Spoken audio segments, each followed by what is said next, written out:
దేవుని లేఖనాలు జాగ్రత్తగా ఆలోచన చేస్తే ఒక వ్యక్తి గురించి నేను మీతో మాట్లాడడానికి ఇష్టపడుతున్నా. ఆ వ్యక్తి పేరు నయమాన్. ఆ వ్యక్తి సిరియా దేశానికి సైన్యాధిపతిగా ఉన్నాడు.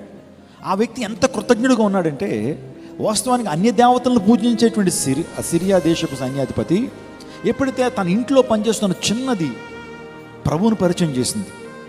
అమ్మగారు మన యజమాడు షోమ్రోన్లో ఉంటే, షోమ్రోన్లో ఒక ప్రవక్త ఉన్నాడు, ఒక దేవుని సేవకుడు ఉన్నాడు, అతని పేరు ఎలీషా అంటే దేవుని సేవకుడి దగ్గరికి వెళ్తే మన యజమానుడి యొక్క, మన అయ్యగారి యొక్క కుష్ఠరోగం తగ్గిపోద్దండి, నేను కళ్ళారా చూశాను, నా దేవుడు గొప్పవాడు అని చెప్పి కొంత సువార్త చెప్పింది.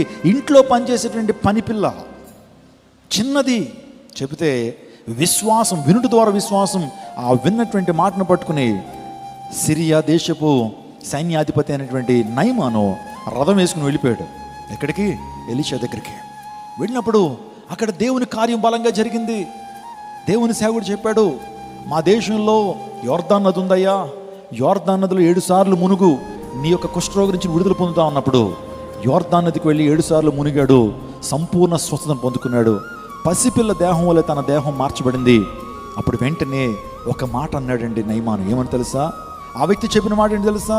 యెహోవా తప్ప ఏ ఇతర దేవతలను నేను నమస్కరించను, నేను ఆరాధించనని కృతజ్ఞతా భావంతో తన జీవితాంతం ప్రభువునే కనపరిచాడు. గట్టిగా చప్పలు కొడుతూ దేవుని నామం పరచండి.